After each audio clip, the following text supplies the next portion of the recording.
Welcome, Pewter Report readers, viewers, and listeners to a brand new edition of the Pewter Postgame Show, the first regular season Pewter Postgame Show, energized by Celsius, the official energy drink of PewterReport.com.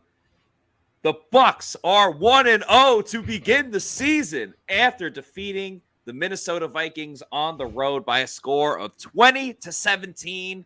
In what Todd Bowles had said a bunch of times was a gutsy performance from the entire team. We're going to break it all down. I'm very excited to get into this one. I'm your host, Matt Matera. Joined with me are my two compadres that I did the Pewter pregame show with in Josh Capo and Scott Reynolds.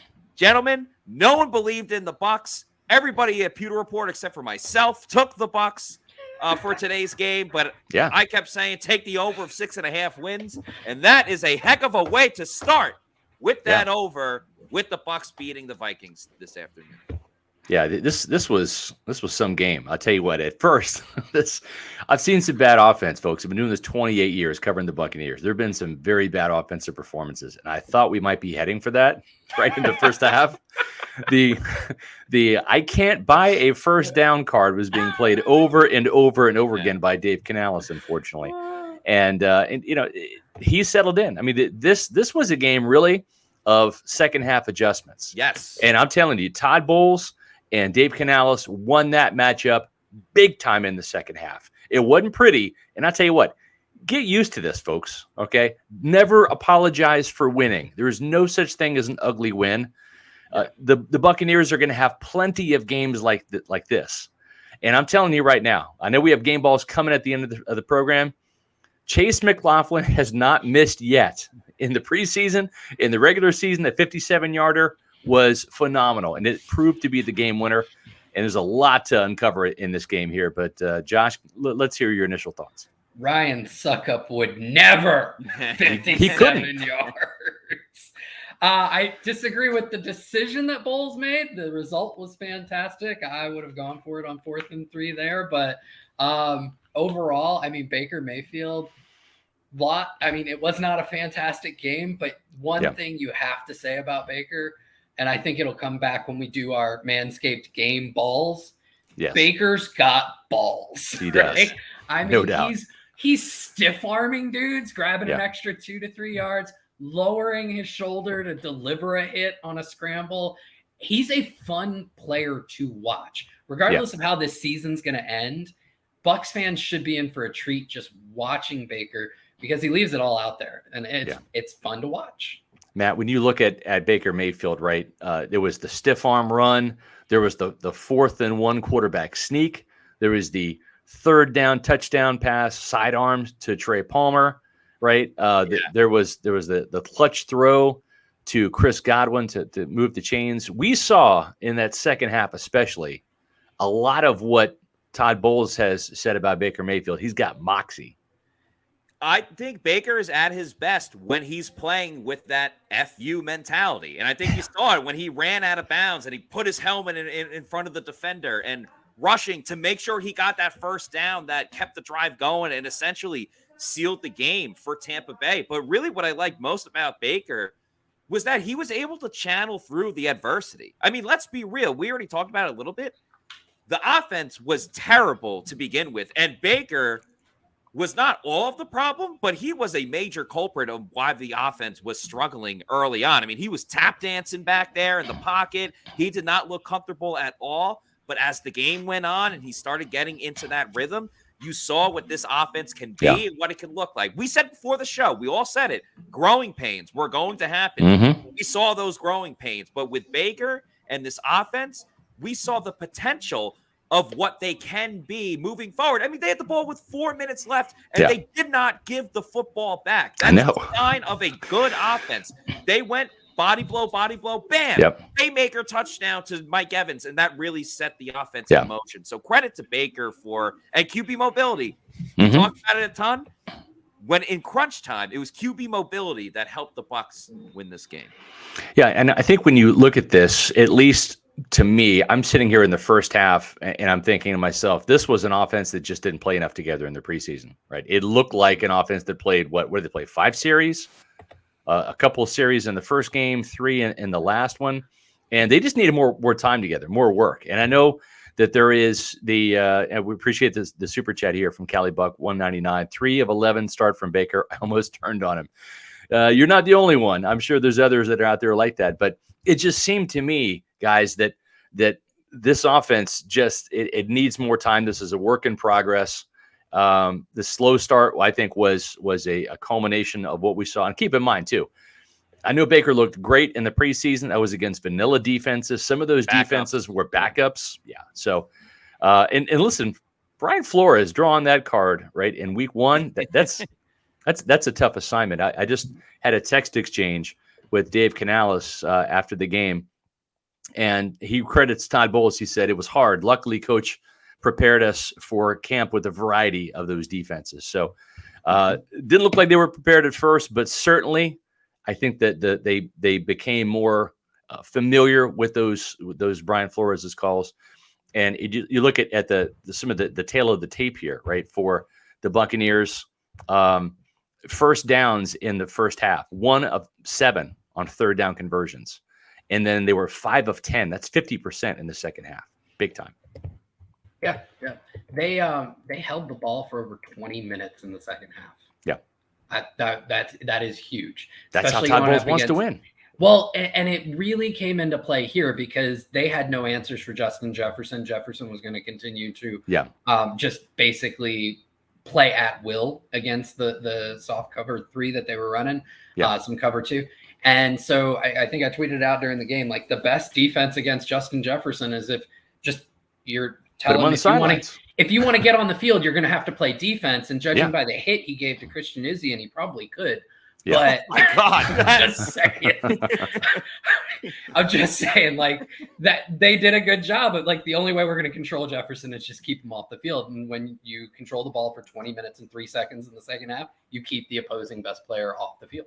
Yeah. And to me, when you look at the second half adjustments, right? We talked about Dave Canales getting this offense going, Baker Mayfield looking much better in that second half of the game. But when you look at what they did to Justin Jefferson, 7 catches, 138 yards in the first half, only 2 catches for 12 yards in the second half. Todd Bowles really came to play in the second half as a defensive play caller and mastermind there. He really put the locks down on Justin Jefferson. And it's all about adjustments, whether it was the offense or, shutting down or limiting Justin Jefferson in the second half. That was really the name of the game for me, and really momentum. And I think the Bucs truly picked up that momentum. And Josh, you just mentioned it before, but that interception from Christian Izien. I mean, first of all, the defense is the MVP of the game, despite all the theatrics from Baker. I mean, the defense from we saw it last year, and then this season for it to already start and then obviously get rewarded with the win. The defense, I mean, 2 turnovers in the first quarter, and then Izien with the big interception at the goal line. That swung the pendulum the other way in the Bucs' favor, keeping the Vikings out of the end zone, and then knowing they were getting that football to start the third quarter where they went on that extremely long drive, and then again benefited for the Bucs. Got a couple gifts in this game, whether it was the early fumble by Kirk Cousins, right, or the offsides on the field goal that was hit and then allowed the Trey Palmer touchdown. Bucs had some gifts, but they took advantage of it, especially on that one. But Christian Izien, what a game for him in his first ever NFL game, first ever NFL start. Has the big interception, made a great open field tackle on third down. That was almost better. That was just as good as the interception. And then, again, growing pains, had the pass interference penalty, which I thought was a terrible call, in my opinion. I didn't get to look at it too many times. But then he missed the tackle on the next play. So a little bit of up and down, but way more good than bad from Christian Izien. He deserves a huge shout-out for his performance. Yeah, so does Michael Perkins with a $9.99 super chat. Baker's a stud. Was quite honestly a pretty decent showing in the offense's debut, considering the Vikings defense completely took away the play action and pretty much the same with the run game. Yeah, and I'll say this about the run game.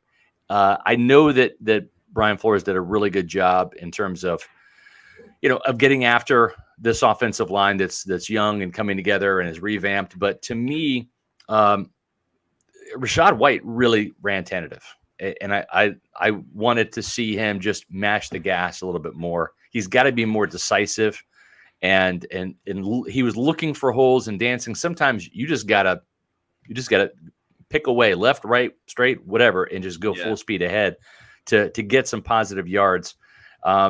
This was not the best of Rachaad White, and we're going to see better versions of him going forward. But I just was kind of disappointed in his lack of urgency. And, he could have had a huge run if he would have been able to, I think, accelerate a little quickly.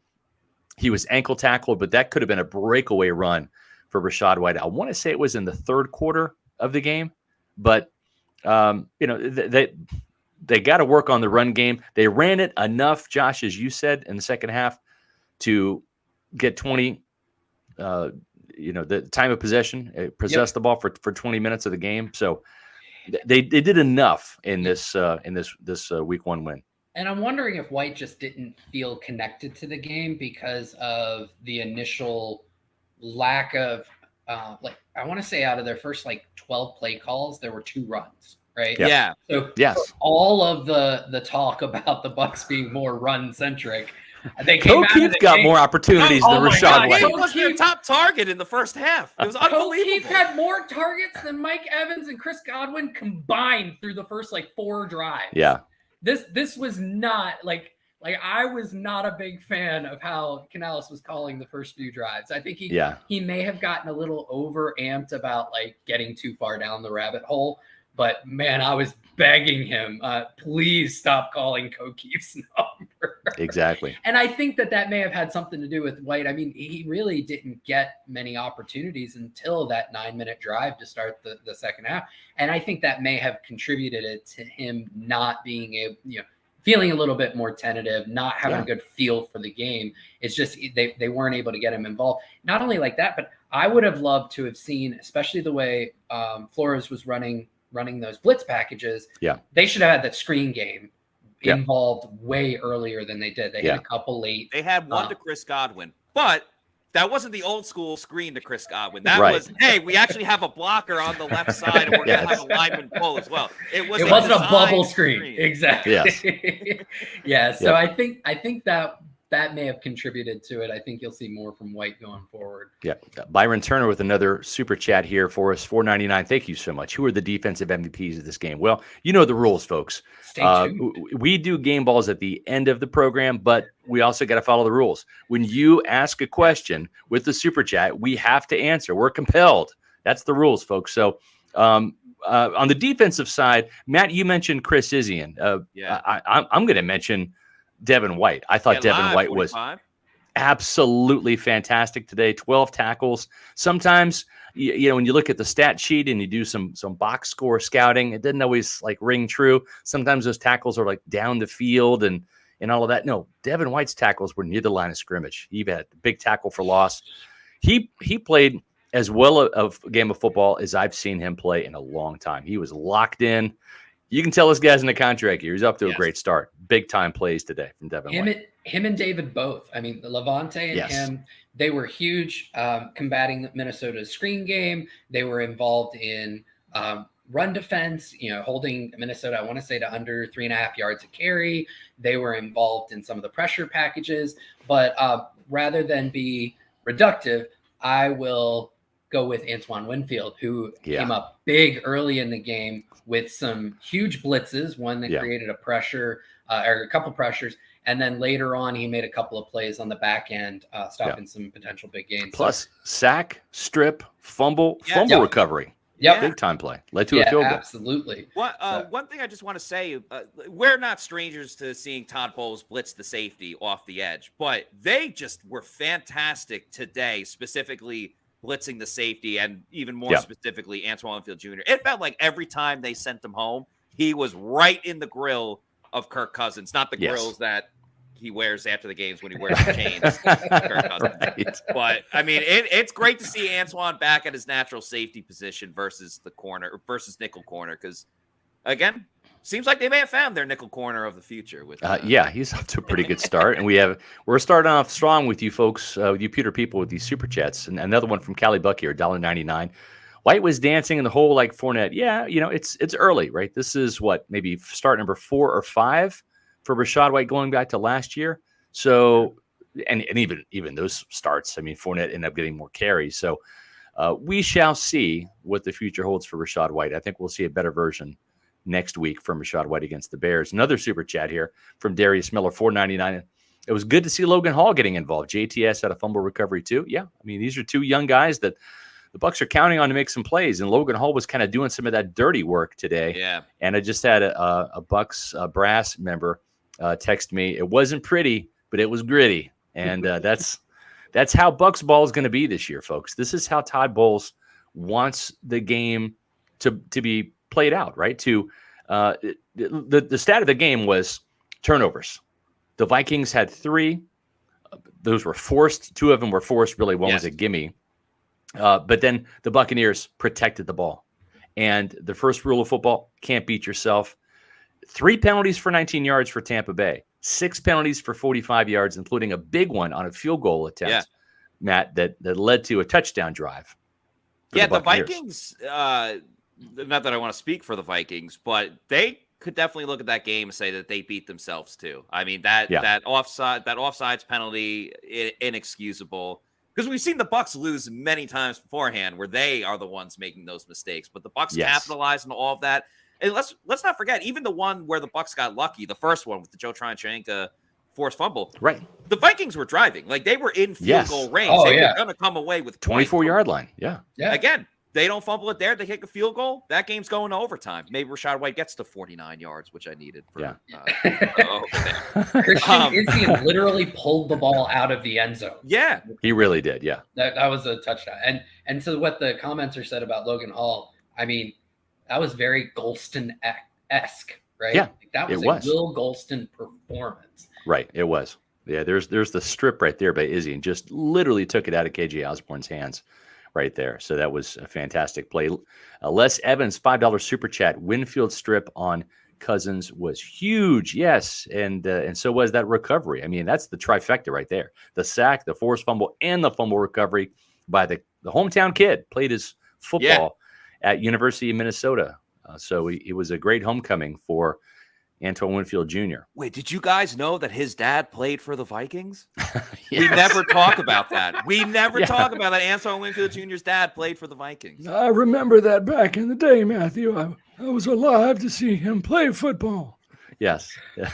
So I'm the old man of the podcast. Yes, I was there. Matter of fact, I watched Antoine Winfield Sr. play for Ohio State when he was a cornerback and a first-round pick. So that's how old I am. Some of you old folks out there might remember. These $5 super chats just keep rolling in. I think we've got another one here. No, maybe that. Here we go. Gosh. News on Cansey from SPNX, $2. No. And boy, Todd Bowles said he's going to have to see what's going to happen. They'll probably have to do another MRI. But man, it's, they were hopeful that this guy would be past this injury, and for it to flare up again like that, I'm just guessing here, but maybe it's just a precautionary thing. He felt it kind of tweak or pull a little bit, and they just shut him down. I just don't know. I'm just not sure. And he looked good early in the game. Yeah. He had the big hit on Kirk Cousins, I want to say, on the first drive of the game. Yes. Yeah. And it was a nice little stunt inside on third down. Right. It was like, finally, we got to watch him. And even then, only for a little bit. Yeah. I'll tell you what. Callie Buck says, PR making money today. Matt, you're going to do this my bookie read, but I'm just telling you, folks, I had a day today. I picked the Buccaneers with 3 different bets. I got early point spreads on the money line, or I should say I got 2 money line bets early, like a couple weeks ago. And then I bet the point spread today.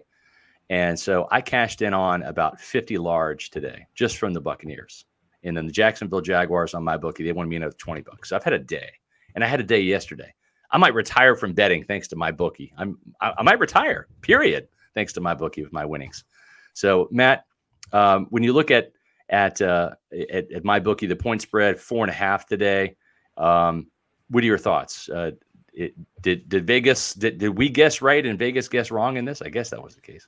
Well, it's interesting because even like as far as like Thursday and Friday, it was at 6.5. When I did Pewter pick some props this week, right? it was at 6.5, and I said, take that. I said, take the under of 45.5. And for everything that we've talked about, the Vikings play in a lot of close one-possession games. They were undefeated last year in that category. Not today, not this season. They're 0-1 this year. The under, because the Bucs defense keeps them in games and they don't allow more than 21 points in a game. They only allowed 17 in this one, and the Bucs offense did just enough. That under hit. So I was 2-0 with those picks. I hit the Mike Evans over receiving yards, 56.5.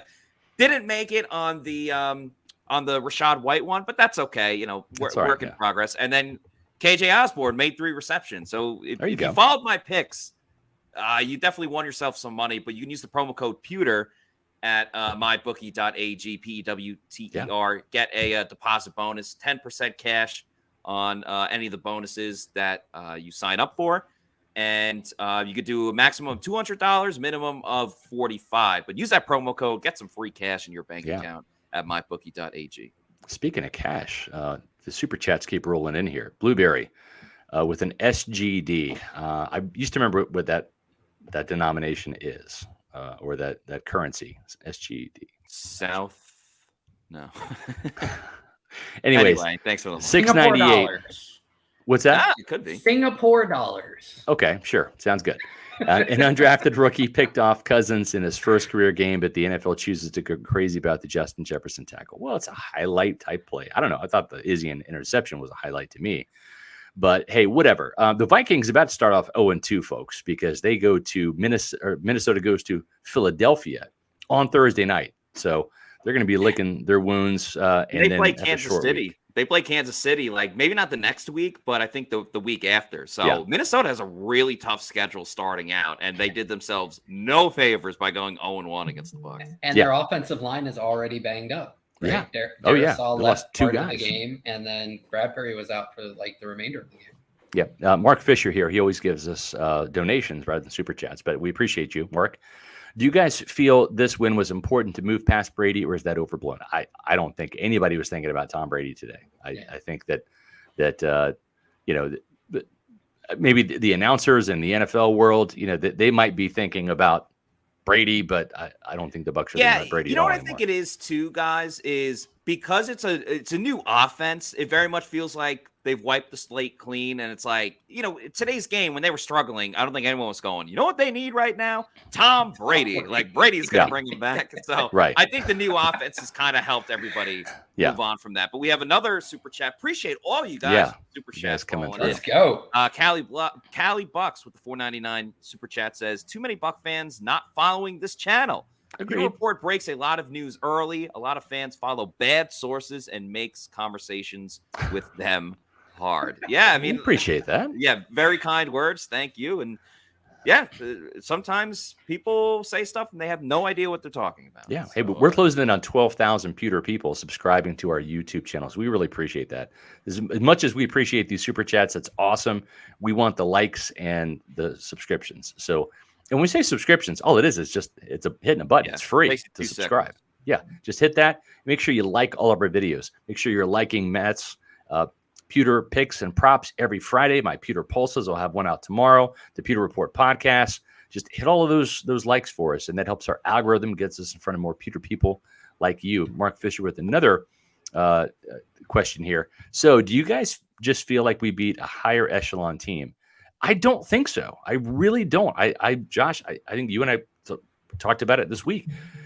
The Vikings were kind of smoke and mirrors with all of those wins at the end of games last year. It just reminded me so much of the Bucs 2010 season with Josh Freeman coming back and beating a lot of bad teams. That 10-6 record under Raheem Morris just felt like smoke and mirrors. So no, I picked the Bucs to win because I thought they were better than the Vikings. Yeah, the Vikings went 13-4 last year. They were 11-0 in one-score games.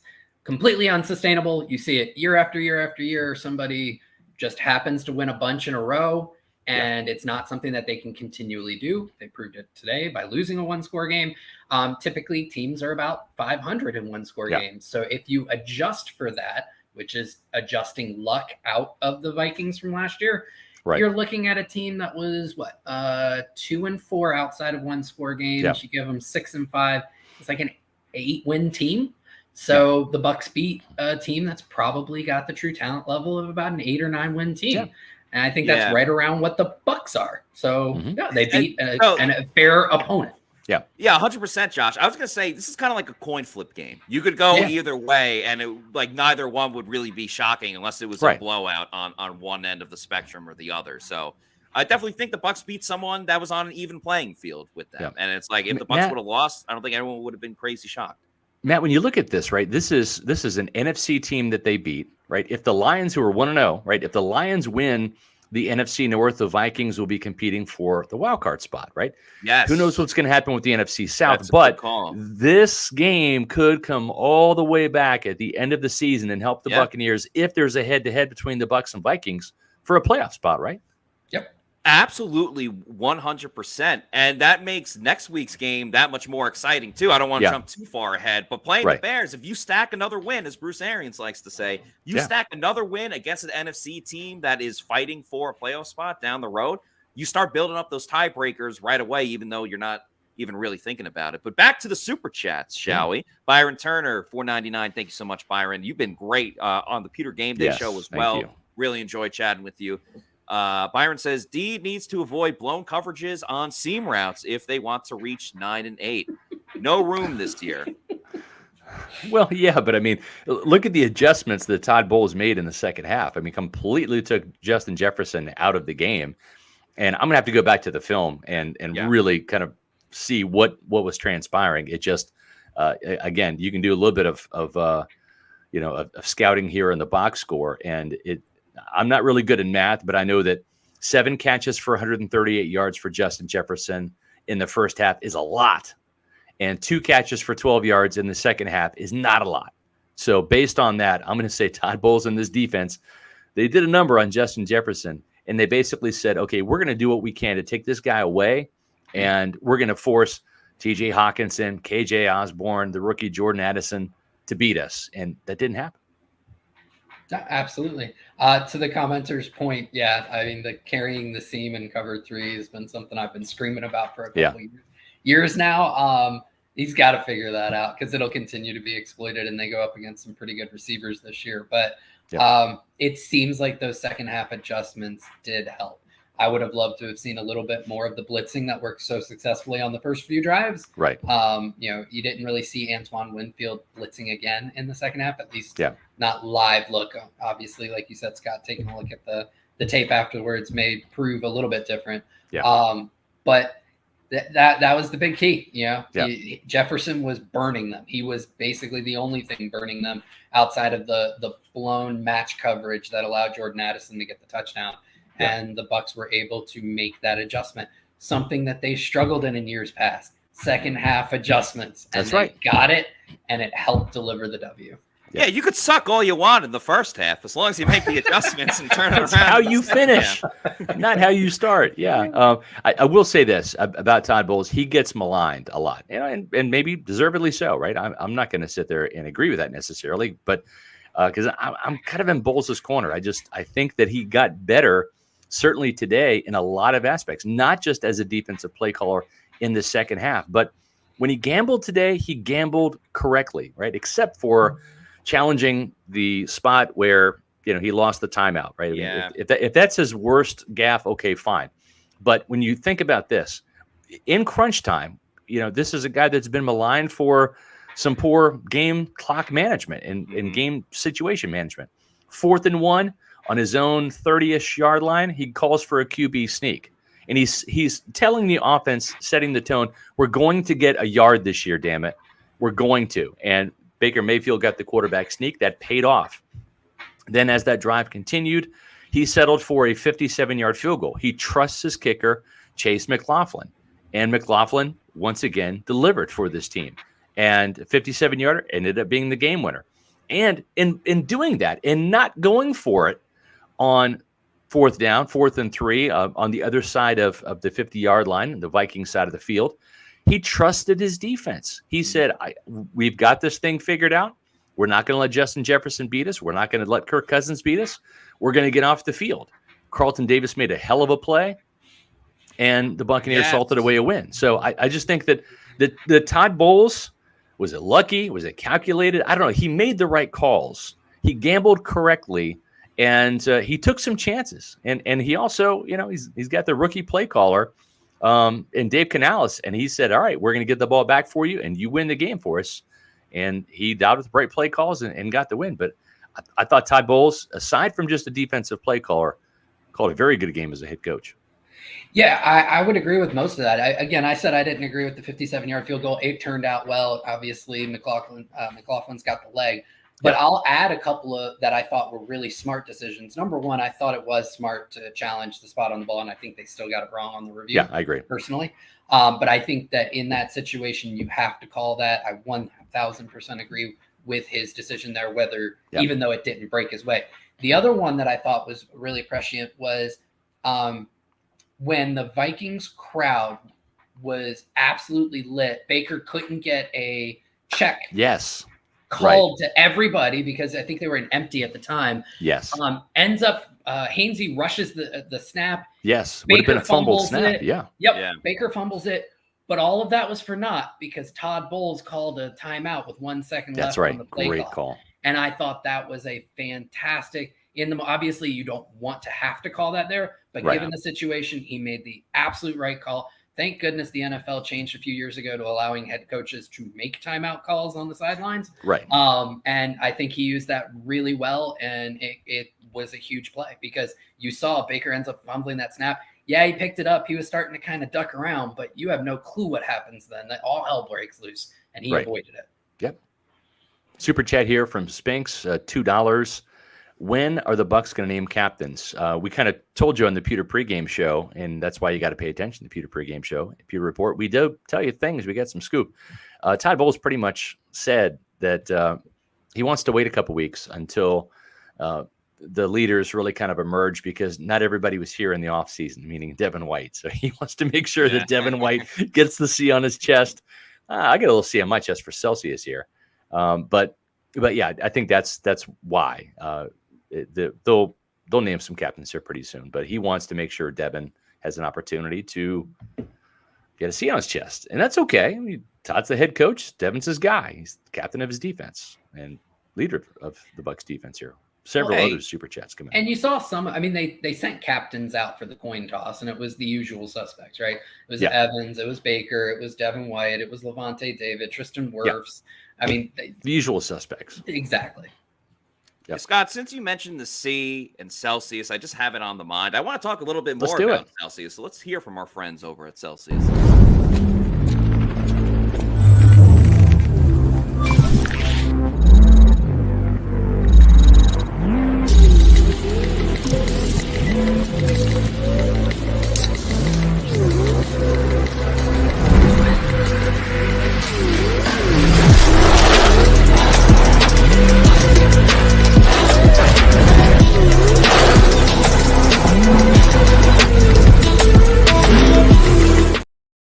Get energized with Celsius energy drinks. They have such an assortment of great flavors. The Arctic Vibe personally is my favorite, but you can't go wrong with any other flavors that they have, including their newest one, the Cosmic Vibe, the sparkling fruit punch. No sugar, no post-energy drink crash or jitters that you might get with another product out there. Absolutely delicious. If you need to know where to find one, go to the Celsius store locator on their website. Punch in your address, and it'll tell you the closest location where you could find one at your Walmart, Target, 7-Eleven convenience store, health and wellness store, or your bodega. And once you get someone in the comments before said, I can imagine Scott would lose his voice if Yaya Diaby went to a bodega. Yes, it was a great comment. But anyway, once you go into your bodegas and you love them so much, but you want more, that's when you get the variety pack. Get it in bulk over at Amazon. Do the subscribe and save. There's varieties of spice of life. So get as many flavors as you can. You can have it sent to your residence whenever you want. You set it up every week, month, quarterly, yearly, whenever you want it. Just make sure you're drinking Celsius energy drinks. Make Celsius your number one pick. Yep. We have some more super chats to get to. You guys are just coming through like Wayne Hilton. You're coming through like Chase McLaughlin here with not just a $2 bet, $20 Exactly. super chat. Yeah. Let's go. Wayne, thank you so much. If you have a separate comment, Wayne, we will we'll put it up Lump for it. you. If you have a comment, question, a Yeah. statement, or anything like that. Big MGM with the 199 super chat says, not Baker's best game, but he was clutch, no doubt. That was the first thing Baker said when he got up. When he got up there, was like, yeah, it was not pretty. It was not pretty in the first half, but it's not how you start; it's how you finish. We've seen before the Bucs can look good early on, and then they falter down the stretch. I'd much rather have it this way because, again, a lot of untapped potential for the Bucs. Yeah, I think Baker played to a lot of the narratives that surround him. Not all of them, but a lot of them. He held onto the ball a little too long. His pocket presence wasn't always the greatest. He was inaccurate even on a lot of the passes that he completed, right? Mike Evans, thank goodness for that wingspan and his catch radius, because at 6'5", Baker was still finding ways to throw the ball above him, considerably so. Yeah. And despite that, the one narrative that surrounds him that I think is not necessarily the most accurate narrative is that he's a turnover pro, right? And there weren't really any turnover-worthy plays that he or throws that he made that I can think of. And that was going back to Scott, your point, right? That helped them. They had one turnover on the day. It was a fumble that had nothing to do with Baker. And that was the difference in the game. Yep. Another $5 super chat here. This time from Animal. Baker played great and in the end won the game. Plain and simple. Please, let's enjoy the win and move on. Yes. This season is going to be gritty, not pretty. So just get used to it, folks. That's just how it's going to be. But again, never apologize for winning. They're too hard to come by. So this is how Todd Bowles knows that he needs to win. He needs to have some grinded out type performances. This offense is not ready for prime time just yet. There's a lot of improvement that needs to happen here. The Bucs defense does have to wear the Superman's cape. Yeah. And you look last year, guys, they had 10 fumble recoveries and 10 interceptions, right? They fell way short of their annual goal of 30 takeaways on defense. They only had 20.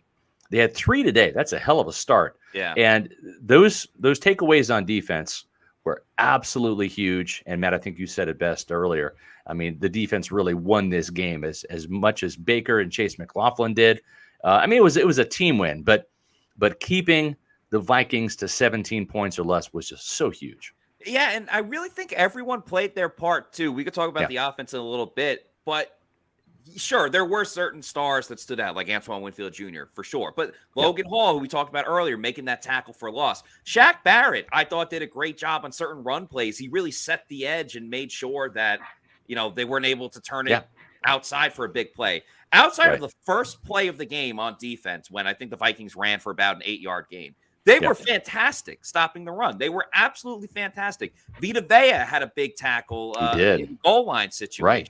And Vita Vea, shout out to him. There was the one play, it was the screen, I believe, to Madison. And Vea chased it down 15 yards down the field to catch the running back. It was like the one play where Devin White got hurt and he was out and KJ Britt was in. I'm not putting all the blame on KJ Britt. Right. But that play by Vita was awesome. And then the goal line, I know it ended up being for naught because the Vikings scored, I want to say, on the next play, but down at the goal line, I think they were at like the half a yard line, and Vea just stuffs a run all by himself, drives Madison backwards for a 2-yard loss. I mean, they were absolutely stout against the run. Yeah, for sure. And as Emily notes, don't forget about that clutch kick. That's exactly right. I mean, Chase McLaughlin. That's not Chase McLaughlin. I have a picture of Chase McLaughlin here, and he deserves to have his picture shown. So I'm going to find it, and I'm going to load it up for you, just to give Chase a little on air time. Boom, there he is. There he is. There he is. And some other special teams play. Camardo was solid, and Zion McCollum as a gunner. Great call. Zion was killing it in terms of punt coverage today. Really helped the Bucs maintain some field position advantages. Yep. Super chats keep rolling in, so we got to get to them. Christopher Oxentine with a $5 super chat here. I have a 7-hour drive ahead of me tomorrow back to Kansas City with a Vikings fan wife that isn't happy. Rashad White looked not as explosive as I hoped. So my advice to you would be to put your wife in the back seat and crank the music up really loud and just ignore her for that drive, because she's not going to be any happier tomorrow than she is today. So my advice is put on the Pewter Report podcast tomorrow while she's in the car. I love it. I love that promo. That's fantastic, Josh. Rachaad White did not look as explosive as many thought he would be, and Sean Tucker did a little bit. We'll see if Tucker gets a little bit more carries. But the one thing that we will tell you about is, since you mentioned the Pewter Report podcast, we have one tomorrow at 4:00, and we were going to do roll call. But if you had so much fun today with Matt Matera, and why wouldn't you? It's Matt. Make sure that you join us next Sunday for all the fun at Pewter Game Day. That starts at noon with our live pregame show, followed by our live in-game analysis at 1:00. So this Sunday, a very fun Sunday. I'm expecting an even more fun Sunday next Sunday. So make sure that you make Pewter Game Day your choice on Sundays or any Bucs game day. All right, Matt, let's we have more super chats to get to. I think we have a couple, yeah. Scott Jacks, thank you for the $4.99 super chat. Says, like I said, Minnesota was a key win. Now Chicago at home, 2-0. Then the Eagles, ... Monday Night Football, ... Anything can happen. Do we believe? I believe that the Bucs will be competitive with a lot of teams out there and will compete to win the NFC South. Do I believe that they're a Super Bowl contender? Yeah. No, I do not. Do I think that they can make the playoffs? I think they could sneak in. So I guess that kind of answers believing. Yeah. Seeing is believing, right? Right. Richard Taraoka with a comment here. Can we get some love for Jake Camarda? Yes, and that love will come in about 10 minutes from Josh Capa, who will probably be came to the right place. So, yes. Speaking of special teams, we'll give a little love to Zion as a gunner was beast from Engel there too. I definitely appreciate that.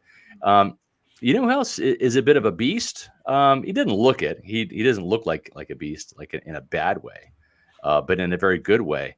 Eric Gross is a beast when it comes to finding houses. He is like a house hunter. All we're asking you to do is, if you need to buy or sell your house, or you want to buy a new house, Eric's the guy.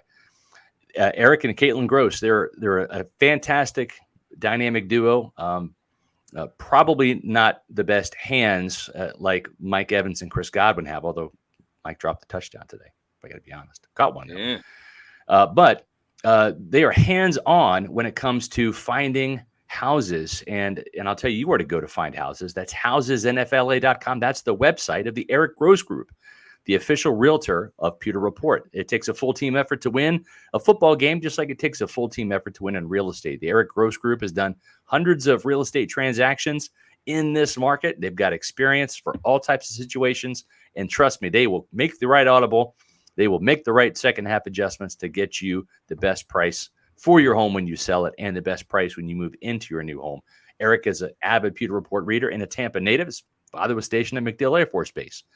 He and his team have got the market knowledge, the top-notch communication skills necessary to get the job done, as well as the commitment to excellent service. That sets them apart. With their strong team of vendors, a network of over 85,000 agents with the eXp Realty Group, the Eric Gross Group will turn your dream of buying or selling a home into reality. Their clients are lifelong friends, not just transactions. Don't let the stress of buying or selling a home keep you out of the game. Go to the Eric Gross Group. Follow them on Instagram and Facebook at Eric Gross Group. Check out their website again, housesinfla.com. View their inventory. Or give them a call at 513-907-4271.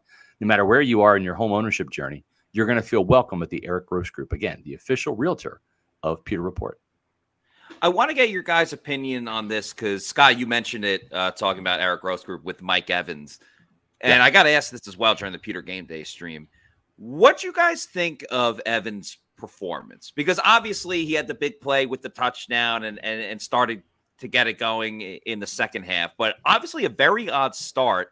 I want to get another look at that deep ball that Baker threw on third down to him, because I wasn't necessarily – at first I thought Baker completely overthrew it, but I also – had the same thought when he threw that touchdown to Trey Palmer in the preseason in that first game. And then I was like, should have Mike caught it? And then the game kept going and, life moved on.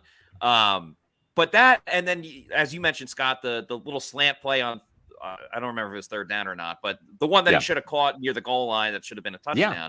What'd you guys make of Mike's performance? Because it was a little all over the place. I thought it was uneven. I think that's the word I would use to describe it. Made some plays. Obviously, the touchdown was clutch. Caught more passes than he dropped, but did have. I think he might have had a shot at that deep ball you're talking about there, and maybe just with the degree of difficulty, I'll let that one slide. But the one that hit him, let the pass get right into his chest on that slant. That should have been a walk-in touchdown, especially with the defensive back falling down. So the Bucs got bailed out there because that, I believe, was the drive where they lined up for the field goal. The Vikings lined up offsides. The drive continued, and Trey Palmer scored the touchdown, if my memory serves. Yeah. The deep one you guys are talking about, was that the sideline ball where the Correct. go ball? Yeah. Yes. So I think the narrative around Evans changes completely if he gets the flag that he probably should have gotten. Right. One of the things that Bucs fans have come to know about Mike Evans is for all the yards that he's amassed over his career, there's probably a 35% bump in terms of flags that he draws downfield, right? Yeah. Just DPIs. And from what I saw on that play, I really think that was a DPI. And if that gets called, it's a spot foul that puts them right in field goal range. They're driving. I think they may have even been in the red zone at that point. And if he gets that, I think the narrative around his performance today is completely different because you're adding in 38, 40, whatever the yardage would have been on top of 6 catches, 66 yards, a touchdown, 10 targets. So I think that makes a huge difference. And that's a call he normally gets, and not quite sure why he didn't draw at that time.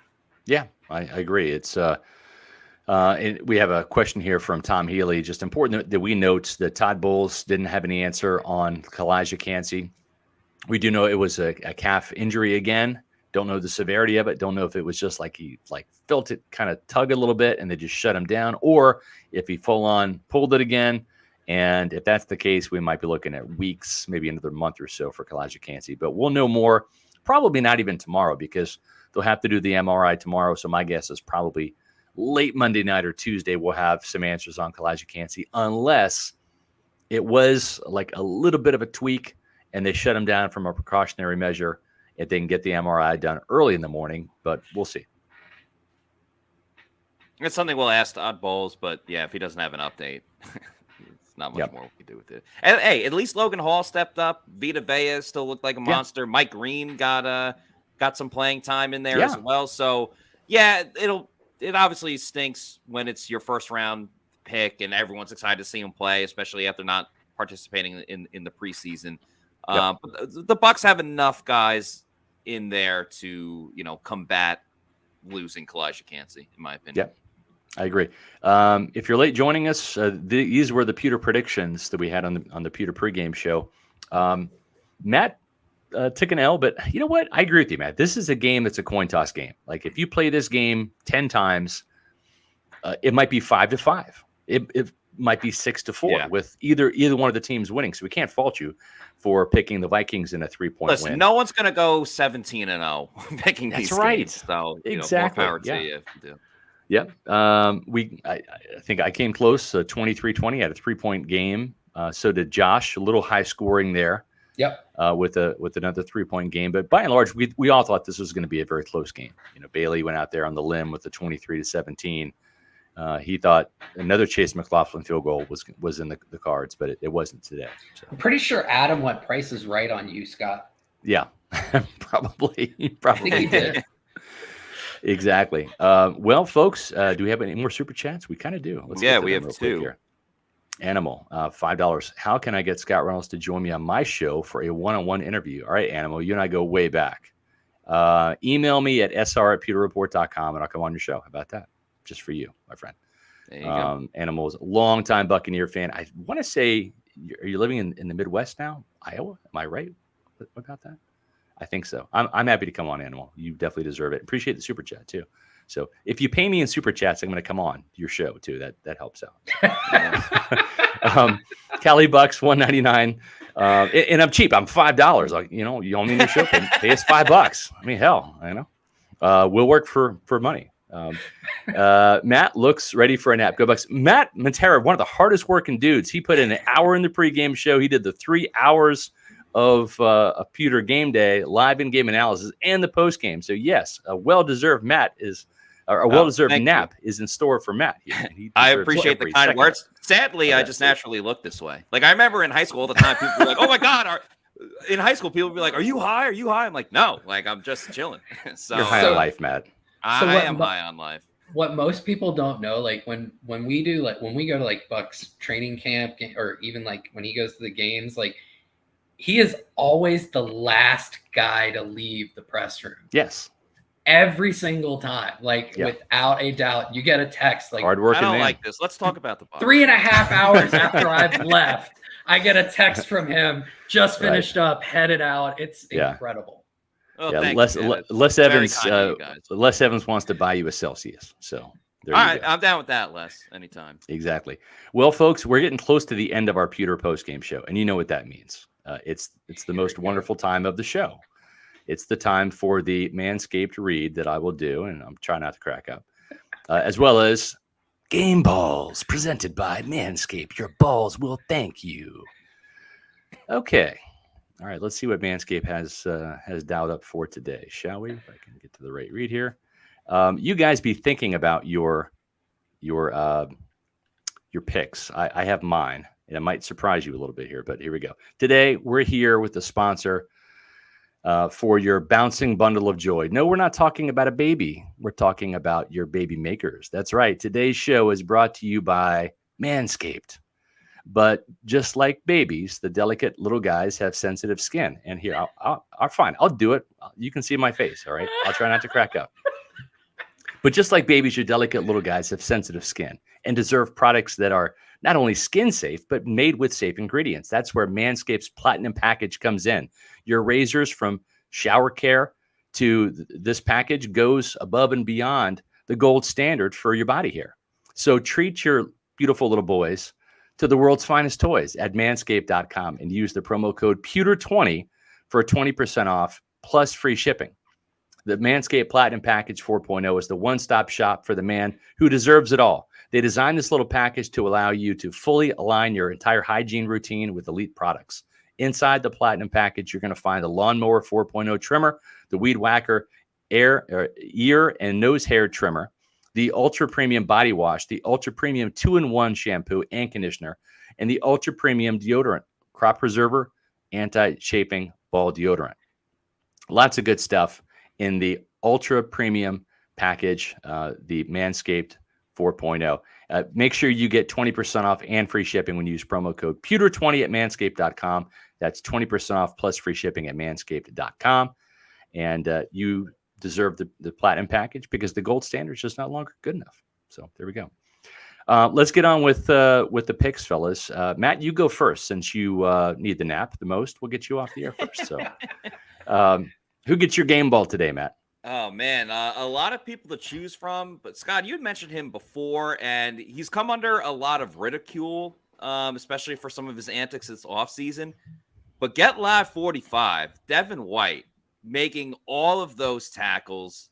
12 tackles in the game? 12 tackles, just looking like a team leader, exciting, ready to go, obviously looking for that big payday. He went as the defense went today, and I thought he did a terrific job, so he gets my game ball. Yep, I love it. Josh, how about you? Who gets your game ball of the week presented by Manscaped? I'm going to split it between two players. From come on. You can't split your balls. Don't split your balls. You get one per ball. It hurts. I'm going to do one per ball. And whether it hurts or not, I feel like it's important. In a 3-point game, to have 2 turnovers in your own, like the opposing offense is in your red zone, I've got to give it to Antoine Winfield Jr. for forcing the fumble and Christian Izien for the end zone interception. To really save 2 Vikings scores and ultimately save the game. Yep, those are great picks. I can't argue with those. Now, somebody needs to give it to Baker Mayfield, right? I mean, he made enough plays, but I'm a defensive guy and I can't do that. So sorry, Baker. I mean, you had a great game, and if I was going to split my game balls like Josh, I would give you one as well. Maybe he'll do that. Okay, fine. If Josh is going to break the rules, then damn it, I'm going to follow suit. And you're such a bad influence, Trailblazer. Josh. Such a bad influence. I'm going to go with Baker Mayfield because it wasn't pretty early on, but you know what? He didn't quit. This guy just kept plugging away, and it was gritty. Well, hang on one second here. I've just got an important text here. This is regards to Kalijah Kancey. Don't think it's a setback or a restrain. I think it just tightened up, and they didn't want to risk it. So that is coming from a very higher up source. Just got via text. So good. Good news for Kalijah Kancey. That's why you watch the show. That's why you watch this show. You watch the show. Breaking news like this. Yeah, getting all sorts of texts. So that's a good one. So, anyways, back to Baker. For me, it was the stiff arm, right? It was the stiff arm. It was the 4th and 1 QB sneak. It was the throw to Chris Godwin. The throw to O'Keefe. I mean, if O'Keefe catches that, it's a touchdown. I mean, if we're being honest. So I thought Baker played well enough today to get the win, and the Bucs won. Was it all Baker? No, it wasn't. But this guy right here gets my other game ball. I love kickers just as much as I love running backs. I love good kickers. I love good running backs. The Bucs didn't have a good running back today, but they had a good kicker. Chase McLaughlin was perfect on extra points, perfect on his 2 field goals. His 57-yarder was the game winner. Ryan Suckup couldn't do that, and I love Ryan Suckup to death. So Chase McLaughlin still perfect in Tampa Bay, and he deserves a game ball for sure because, won the game winner, 57-yarder. That's a hell of a Buccaneer debut. Yeah, it's exactly why they brought him in, to hit these types of field goals. I also think Todd Bowles and Dave Canales deserve a game ball strictly for the halftime adjustments, for everything that we talked about. Just getting this team on the right track in that second half. Yeah. Anakin's hyper. I appreciate that. Scott with the live info. Nice. Scott's the real MVP. No, Pewter Report's the real MVP. All of the Pewter Report staff has done a fantastic job. Not just today with our game day coverage, and make sure you're checking that out at pewterreport.com, where we've got stories galore. We're going to have more stories coming later this afternoon and this evening, including my 2-point conversion. I think most impressive, most disappointing, probably up by now, as well as Bailey's game story. We're going to have analysis continuing through the night into tomorrow. I have a new Pewter Pulse video or 2.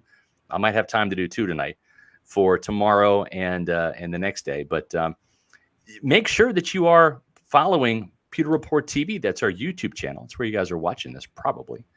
And make sure you're subscribing to that. Give us the likes. We appreciate those. Leave a comment too. Unless you don't like the show, then just keep your mouth shut. Yeah.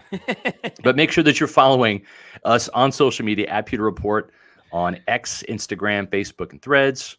And we greatly appreciate all of the love you guys gave us today. Yes. Holy smokes with the super chats. So that's awesome. Thank you to all the Pewter people. So much fun interacting with you guys. It's even better when the Bucs win as well, because everyone's in a pretty good mood.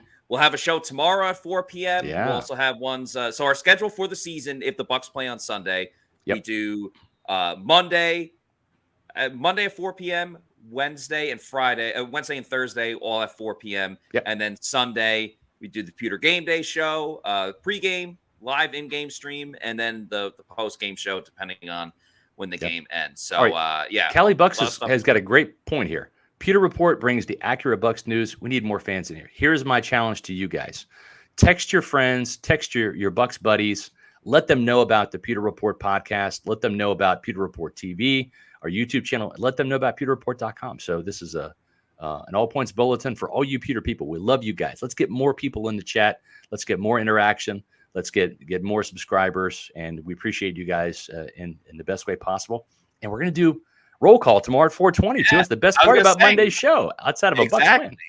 Let's have a great roll call tomorrow too on a Victory Monday. So that's coming up tomorrow. Until then, for Josh Capo, for Scott Reynolds, I'm Matt Matera saying thanks everybody for watching, and we will see you tomorrow at 4 p.m. for another edition of the Pewter Report podcast.